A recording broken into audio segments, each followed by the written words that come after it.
Have you ever wished you could travel all over the world and meet masterful people in the field of education? People you may not have known and the stories you've never heard. Cup of Capacity is just that. I wanted to introduce you to masterful people in education. Some are people I have known, and some I have heard about. They were chosen for their unique impact on education and to share the insights they've learned along the way. In a digital setting, each monthly episode features an in-depth conversation with a masterful leader as they explore their journey and answer a series of questions. Grab a refreshment and let's enjoy. Hi, everyone, and welcome to Cup of Capacity. I'm so excited that you joined us today.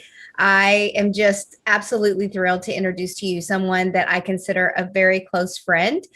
We have not always been close friends. I feel like she's a jewel that was discovered along the way, and I'm so excited for you to hear about her journey today.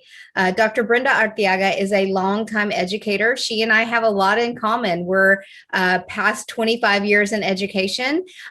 She has done many roles in this journey. Similar to myself, she has done work early childhood all the way to high school, so we share that in common. She has worked in the field in supporting title systems, dual language systems. She has served as a teacher, a principal, and even a superintendent. And when she's not working wonders in the educational field, she is also a poet, which I super admire, a baker, and a swimmer. And thank you, Dr. Arteaga, for being with us today. Would you tell us a little bit about your journey? Well, thank you so much.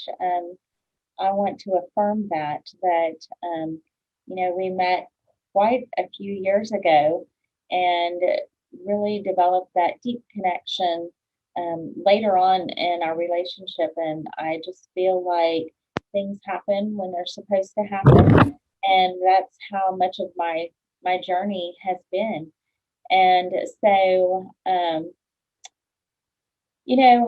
when folks ask me this question, I never really know where to start because I always think all the way back to my grandmother, who was an eighth grade dropout, and how she instilled love of learning in us. And I grew up very poor. My grandparents made about $8,000 a year, and they raised me from birth. And so she always put education at the forefront. And so a lot of my uncles and aunts were educators, and she wanted that route for me because in that time it was nurse, teacher. And so I wanted to be a doctor. I wanted to be a physical therapist, but a lot of people discouraged me because they said, "Oh, do you know how long that'll take to get that degree?" And it's funny, I look back now, it would have taken less time actually than to get my doctorate in education.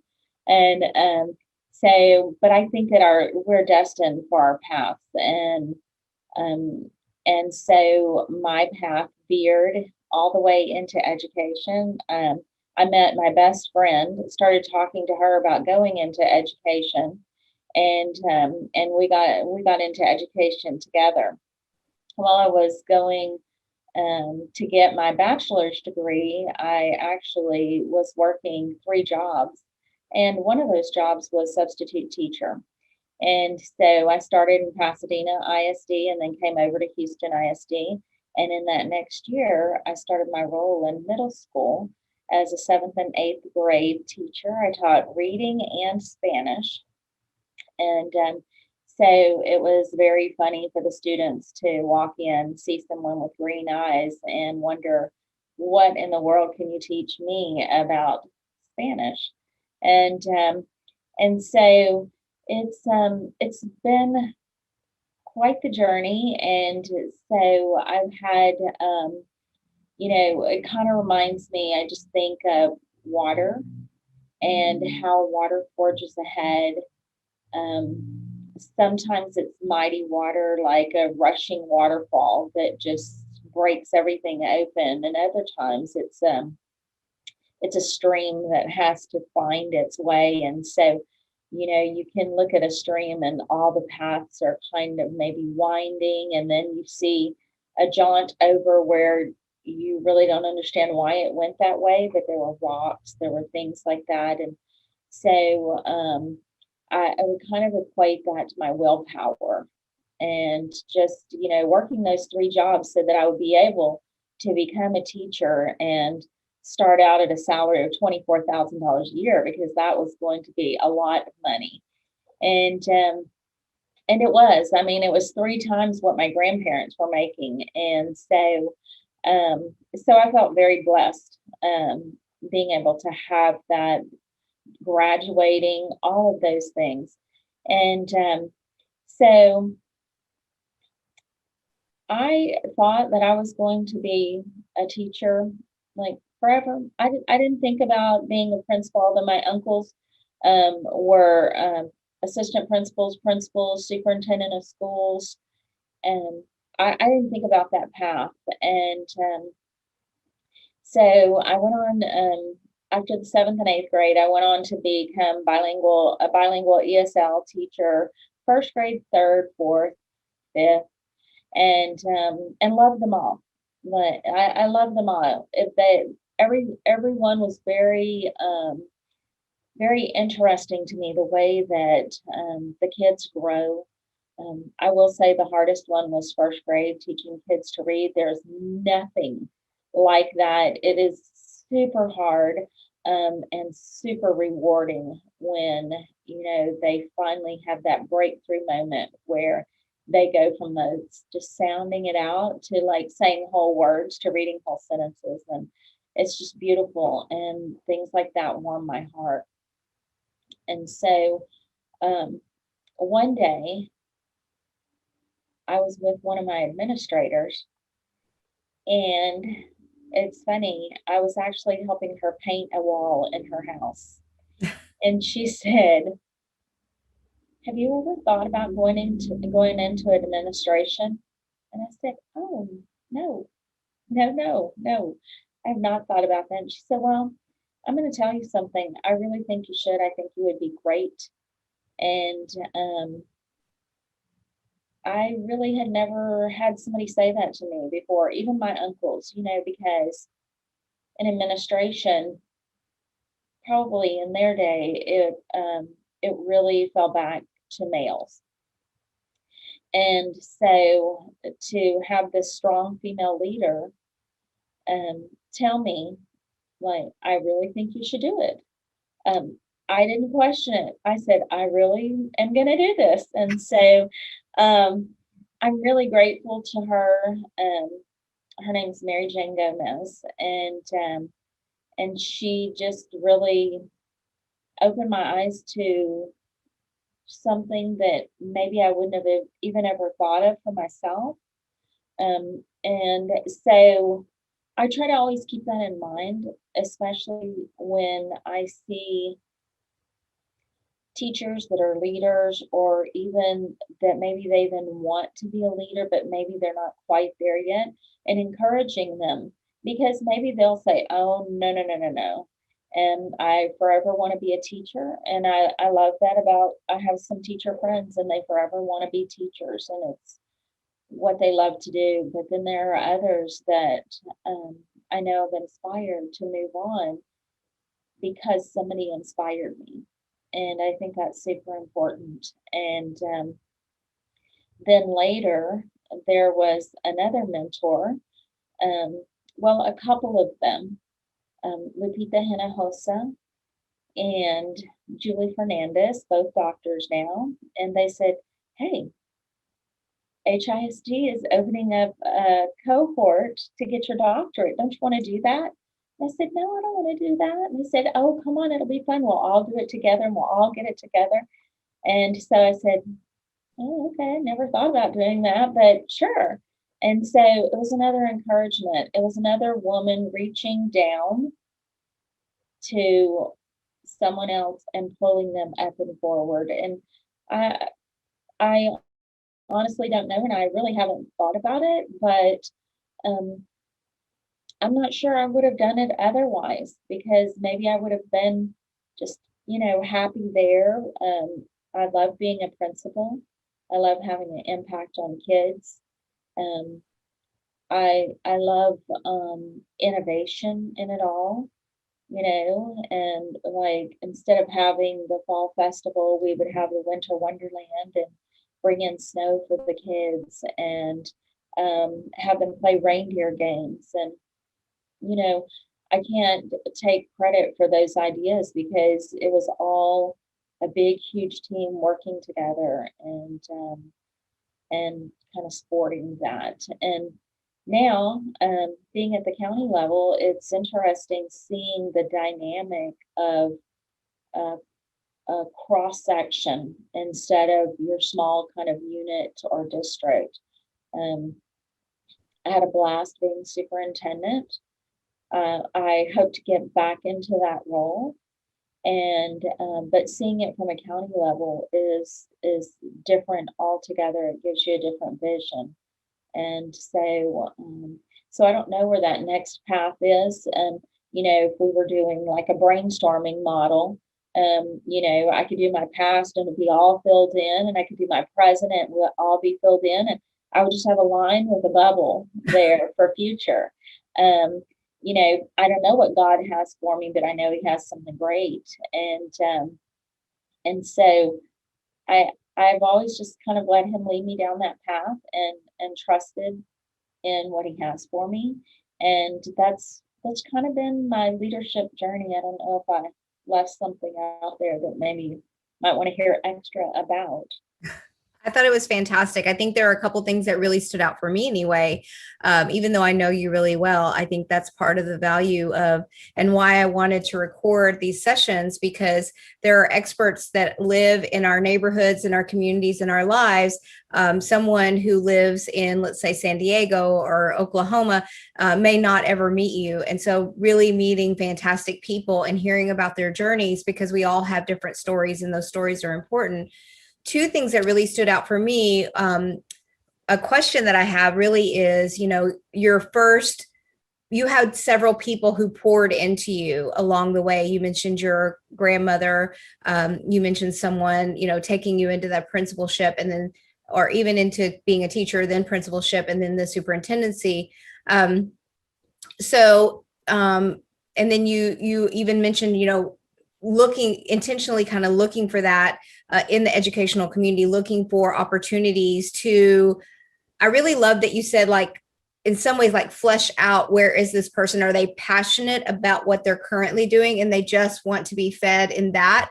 Or pouring in them and letting them see a future that maybe they hadn't considered. And I think that that's so wonderful, because it really honors and respects that person to say, like, you tell me what you're thinking and feeling, and then we can support you based upon that. So a question I have is, like, what do you think the impact of your grandmother, who had some real challenges? She was living probably below the poverty line, incomplete education.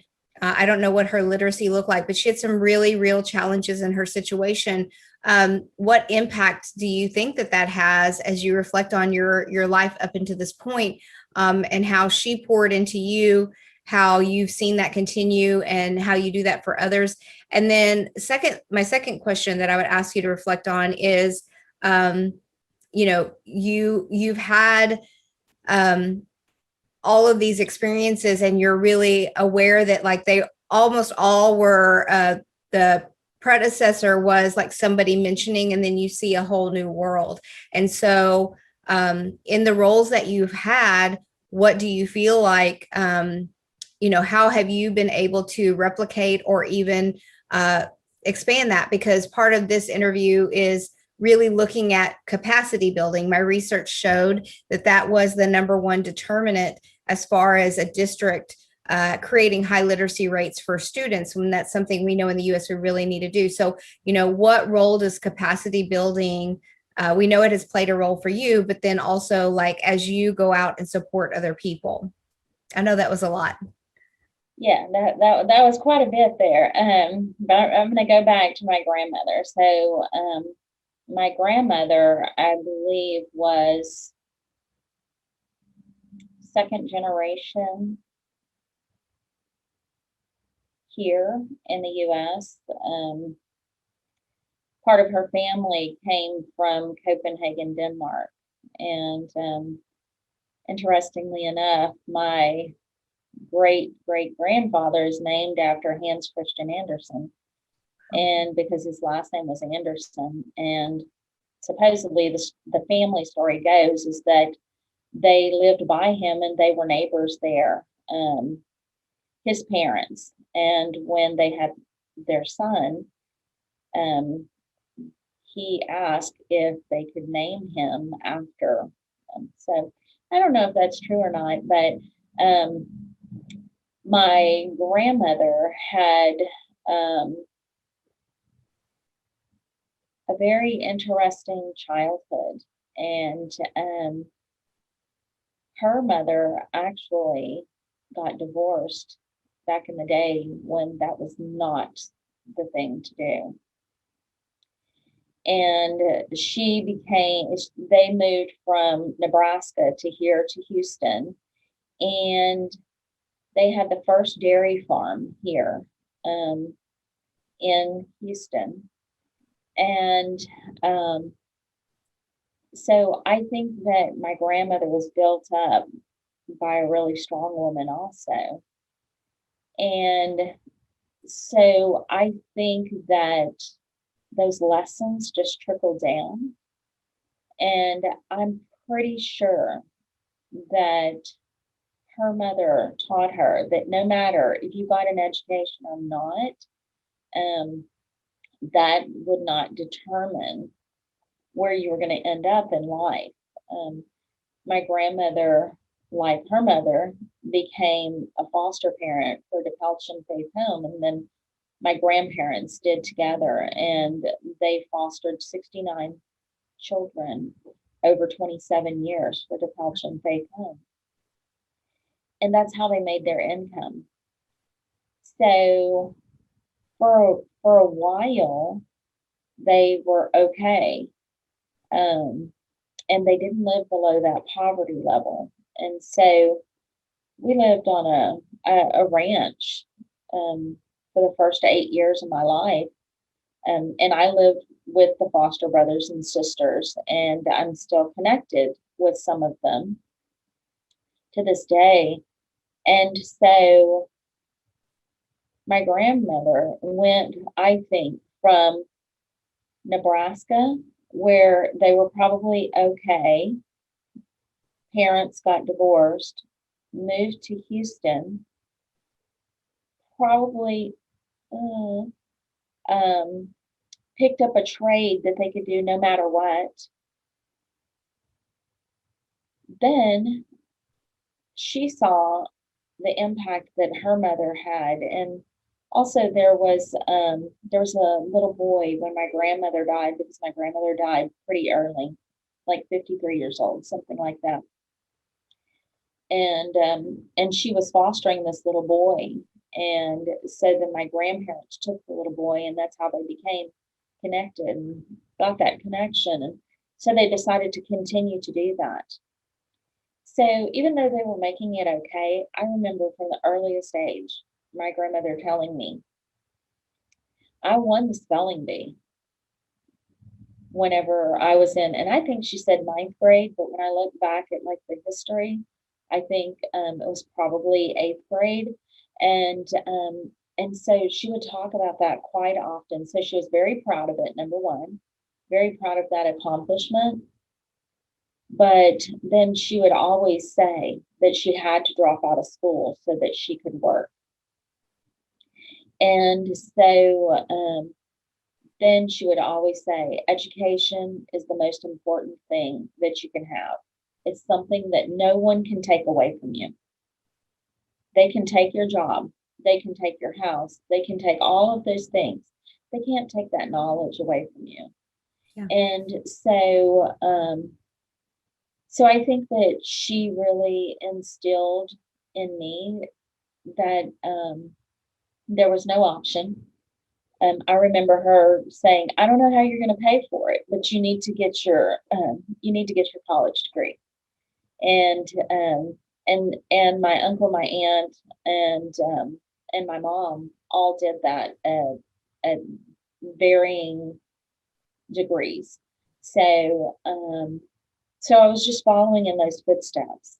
I was just going with that. And I remember I got a scholarship, a full scholarship offer to Stephen F. Austin for voice. And I really wanted to become a singer. And I remember my grandmother saying, no, you cannot make any money being a singer. You need to either go be a teacher or be a nurse. Wow. And so that was one of those little pathways of water where, had I taken it, my life could have been very different. In maybe not a positive way, maybe a negative way. I trusted her, and so I didn't do it. And so, you know, her words are the ones that I think back to the most of. And, you know, she's the one that, like, if I could have anybody here for a day, it would be her. And, you know, just probably more so for selfish reasons, like, how in the heck did you make that great white thick gravy? Because I can't do it. Right. And you know, why did you do this? Why did this happen? Why did you have to quit school? Because back in those days, I didn't ask those questions. Right. You know, I was just listening to her and just knowing that she was telling me, this is what happened to me, but this is what you're going to do because you're going to do better than I did. So fast forward, for years, I've been involved with the Texas Council for Women's School Executives on the state level. Yeah. But just kind of surface involved. Yes, I'm a member, and that was it. And then a couple of years ago, I said, you know, I really want to be a part of an organization that really does something for women, really helps build them up. And interestingly enough, Lupita Hinojosa was a part of that. And then so was another mentor of mine that we met in HISD in the late, I don't even know how to say it, like 2000s, I guess. Mid 2000s, somewhere around 2005, Tracy Whedon. And they were both officers in this organization. And I said, well, I'm going to see like how I can get involved and what I can do, and maybe I can volunteer a little bit. And so I became the area rep. And as an area rep, they let you come to the meetings. And so I said, oh, okay, well, I'll go. And so at that time, they were planning their next function, which is the big spring conference. And so I was like, I can help. I can do, you know, I can do something. And so that was kind of a springboard for me. I was nominated when one of the officers wanted to step away because she was moving from the area, and she nominated me to take her place.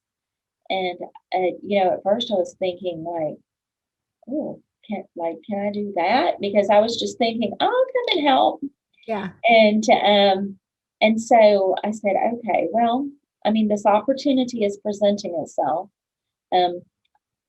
I believe that I can do it. And if there's some parts that I can't do, then I know I have two mentors right there who can help me out, both of whom had pulled me up in the past.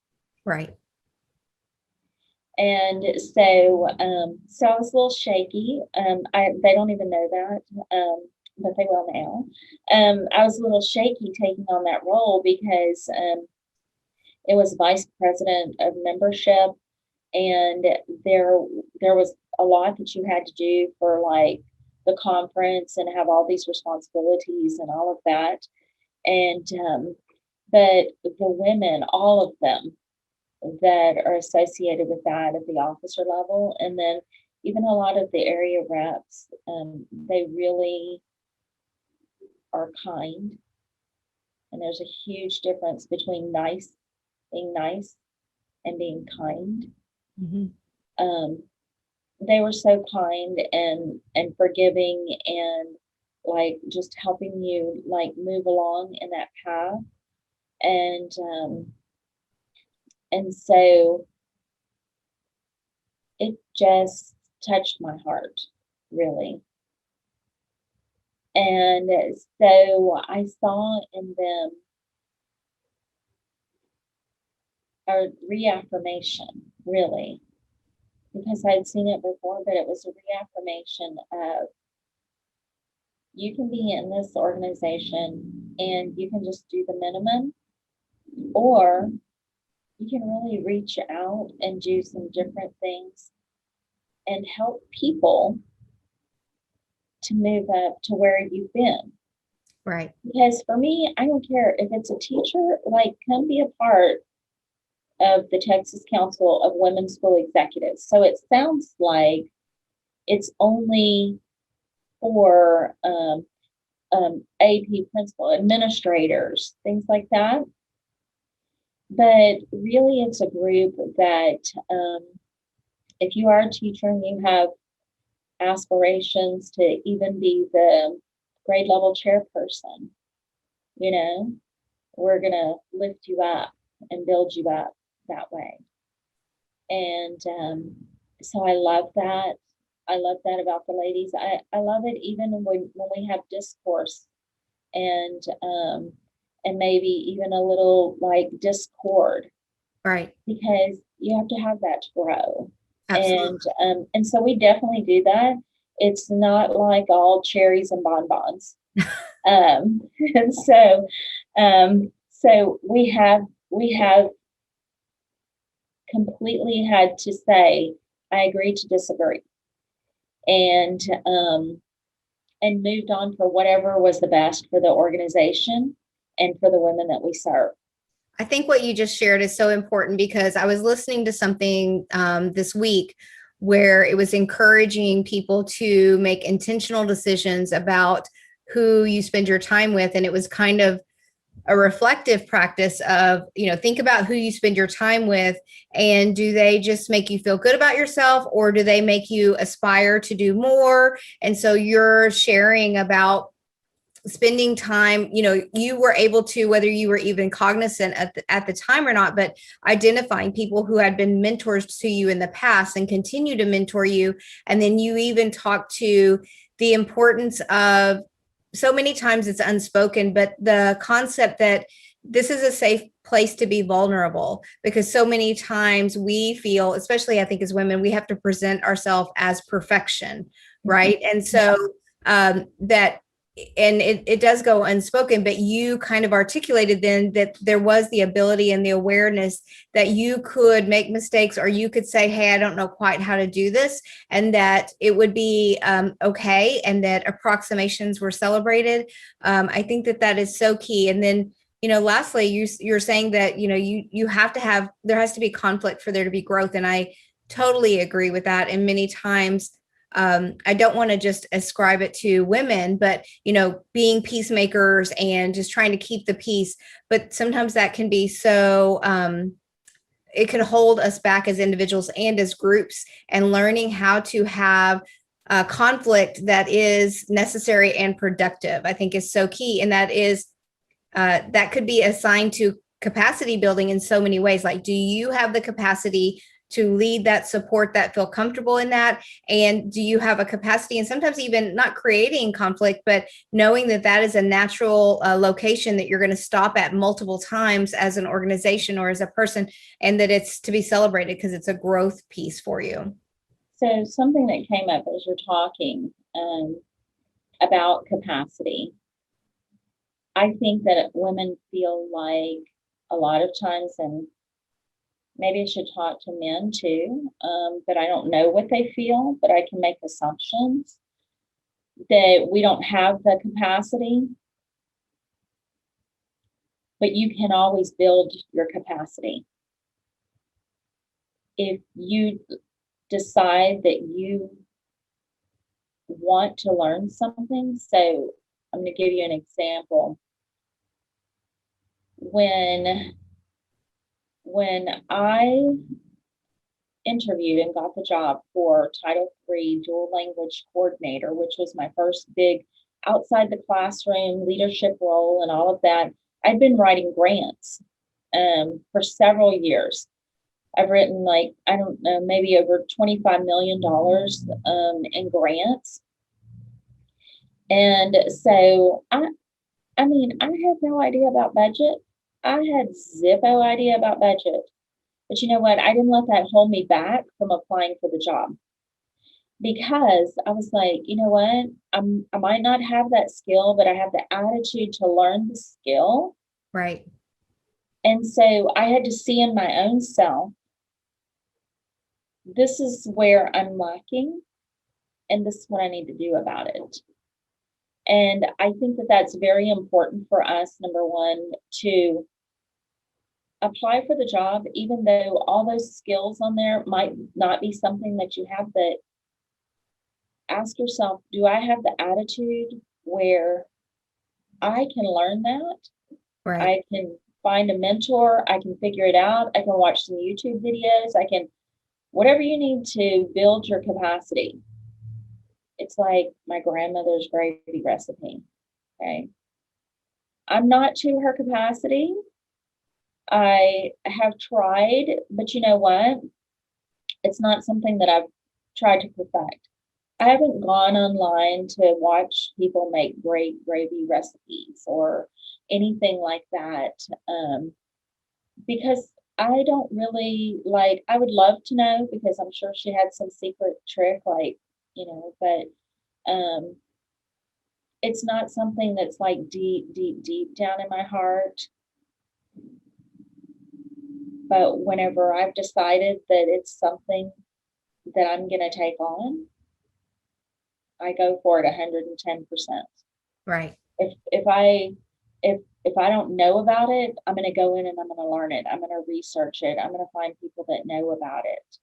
And I think one of the things that keeps us back from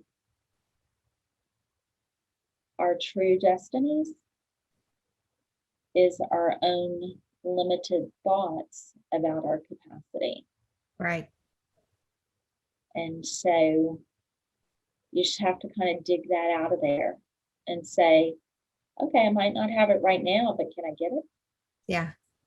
So let me this will be my last main question, and then we'll do some fun questions. But you have served at the county level and as a superintendent. How do you feel like this concept of capacity building, how does that show up, and how do you as a superintendent or a leader, you'll have a large system. You're currently supporting a large system, and as a superintendent, you've supported a large system. So, how can you not only for yourself individually encourage the capacity building of people around you, but that concept within the system, because we can't be everywhere, but kind of engender that idea of building capacity. And I think a partner of capacity is that vulnerability, the ability to make mistakes, to skin your knees and get back up again. So can you talk to us a little bit about that? Yeah, one of the things that comes to mind is the mentoring program that I had when I was a superintendent.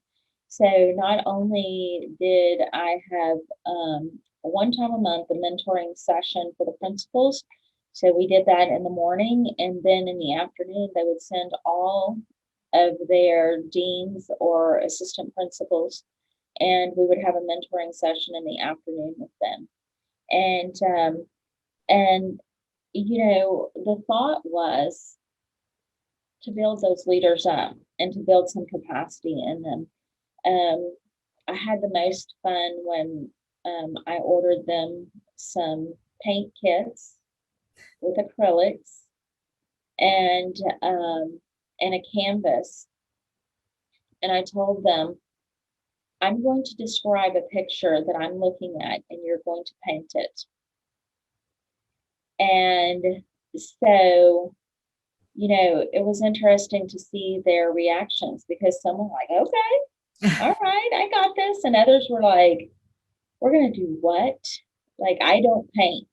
Right. And like, I still look back on those paintings because we took pictures of them. And they were so good because I made some of them, like, I just pushed them off the cliff, Right. And said, let's jump in. And the lesson that we talked about in that was that I think that I described it pretty well. Okay. And you could be like the parent. I'm the administrator. I can see it. I know it. I'm telling you right now. But the parent only hears what they can hear and understand. And so we need to think about how we communicate with our expectations, all of those things. And we had a few more painting sessions where they chose a painting, and they could like YouTube it, they could do all of those things.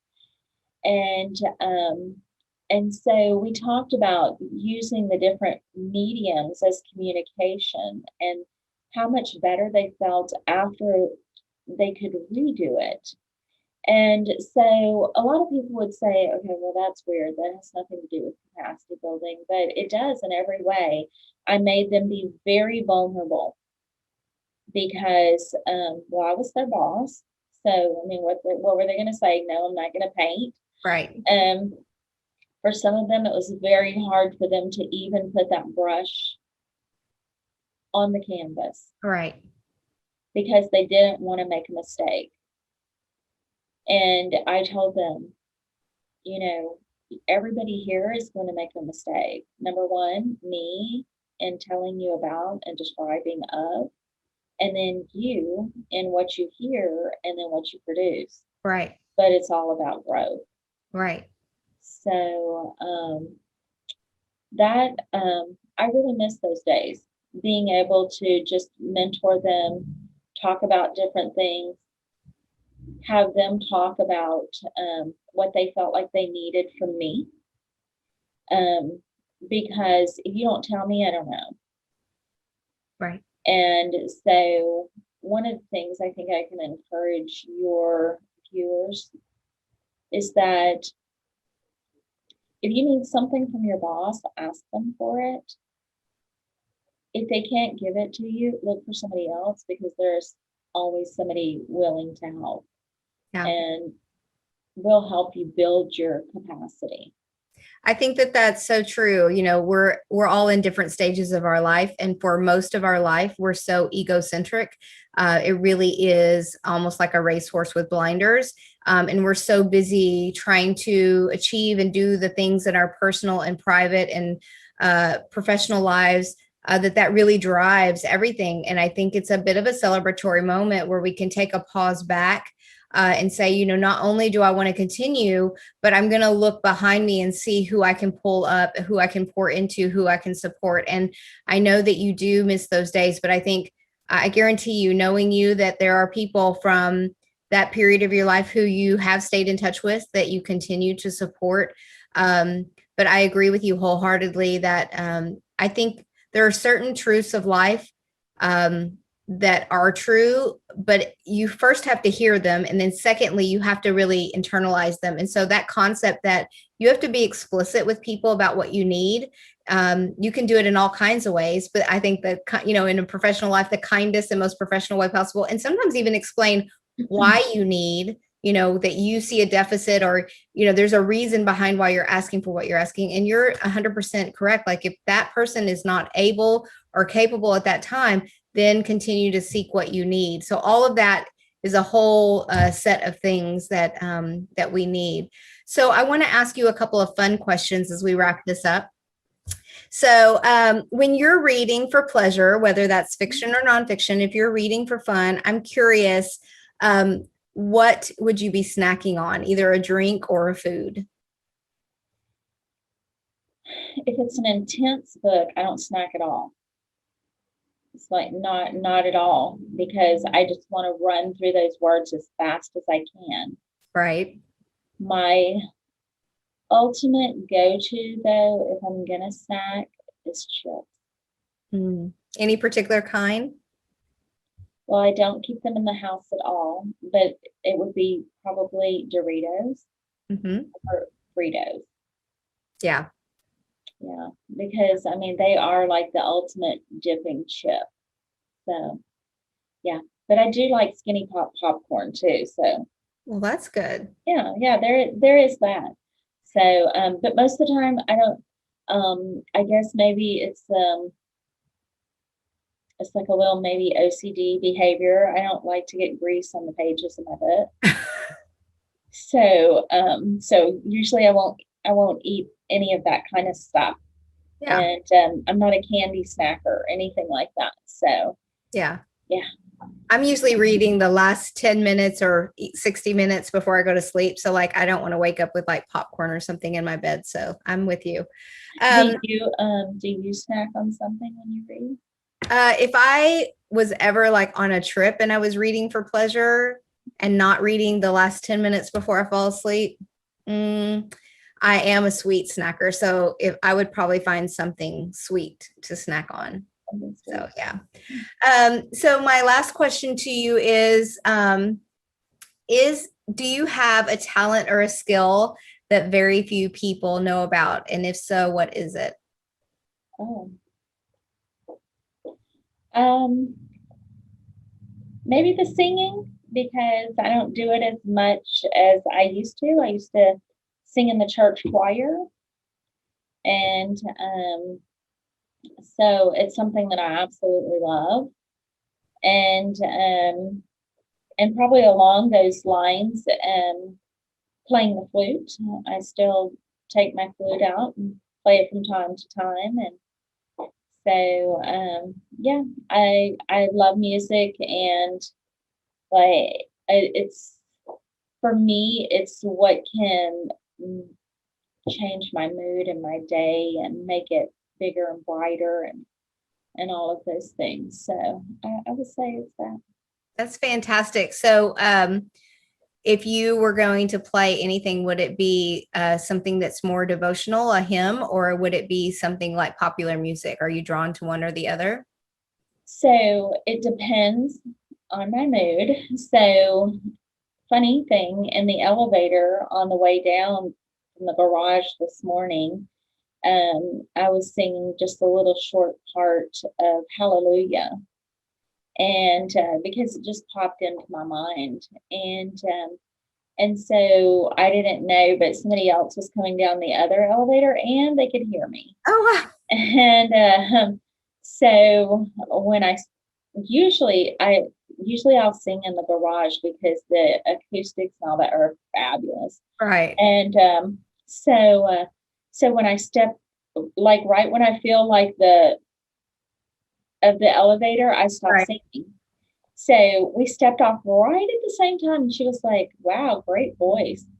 Oh, okay. So so it just kind of depends. Maybe if I thought deeply about it, it might depend on what my spirit needs at that point in time. So, like last week, it was old school Southern gospel. And just for full disclosure, sometimes it's rap music. And so it just depends on the mood. Right. And so I'm not great at singing rap music, though. I will totally own that. Yeah. But I still like it. So. Well, I really love your commitment to the arts. You know, you've mentioned painting, you've mentioned singing. And so I think that that really speaks to you being a well-rounded person. I know you write poetry, you cook. So, you know, all those artistic outlets, and it could be something that you and I might not pick. I know you have a green thumb. I would never say doing something outside with the plants, but like arts don't have to be music and art per se, but I really think that concept as leaders and building that capacity in ourselves and capacity in others, recognizing that you have to create some balance in all aspects of our lives. I completely and totally agree. And I don't have a green thumb, but I do try. That's awesome. Well, I want to thank you, Dr. Arteaga, for joining us today. This has been a real pleasure. And I know that there are people out there who need to hear your story. And so I just appreciate you and your time. Thank you. I really, I love what you're doing. Thank you. You may not think that because of maybe the number of viewers that you might have at this particular point in time, but you have to think maybe it's that one viewer that just sees something that they need to hear, or watches you in your endeavor to do this, that motivates them to do something great also. Right. And you may never know. And you may never know that you were the inspiration for that. And so I just want to encourage you to keep pressing on with what you're doing for as long as you feel like you need to do it, because I think that the words of the leaders that you've chosen are very important. They're lasting, they're long term. And just like my grandmother, you never know. Technology, this footprint lives on way beyond us. So, Dr. Arteaga, again, I want to thank you so much for your time today, everything that you've shared about your life, your journey, and building capacity along the way has really been helpful to me, and I know to the others who will watch this video. So thank you.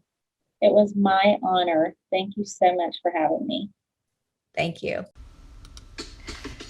Hey, thanks for listening to this interview. I hope you found value in the conversation, made a connection with your own life, and had an aha moment or two.